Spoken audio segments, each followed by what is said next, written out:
자, 이렇게 나라 안팎으로 할 일이 산적해 있는데 국회는 3주째 개점 휴업 상태입니다.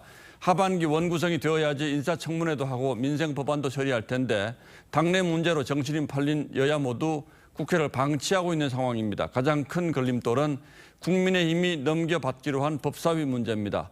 야당이 된 민주당이 기존 합의를 뒤집고 법사위까지 가지겠다고 고집하면서 협상은 한 발짝도 나가지 못하고 있습니다. 국회 문은 언제쯤 열릴지 김아림 기자가 취재했습니다. 국민의힘이 먼저 협상을 제안한 건 경제위기 상황에서도 국회가 민생 법안을 방치하고 있다는 비판 때문입니다. 이번 주 안에 반드시 단판을 짓는다는 각오로 협상에 임하겠습니다. 민주당은 마라톤 회담에 지체 없이 응해야 합니다.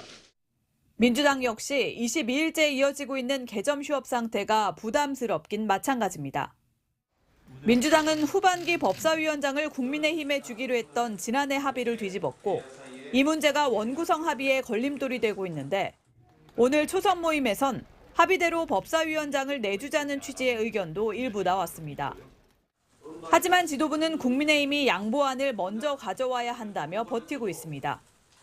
여당의 원내대표께서 어떤 양보안을 갖고 계신지를 좀 확인하는 것이 우선이겠다 싶습니다. 법사위원장을 국민의힘에 줄 경우 체계자구 심사 권한을 박탈해야 한다는 게 민주당의 주장입니다. 또 민주당은 원구성과는 무관한 검수완박법안 권한쟁의 심판도 취하하라고 요구 중인 것으로 알려졌습니다.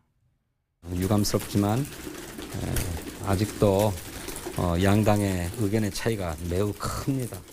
민생을 조금이라도 빨리 국회 차원에서도 챙겨야 된다. 조속히 협상을 이어가야 된다는데. 박순애, 김승희 장관 후보자의 인사청문 기한도 시한을 넘겼는데 윤석열 대통령은 임명을 강행하지 않고 일단 원구성을 기다리겠다고 했습니다. TV조선 김하림입니다.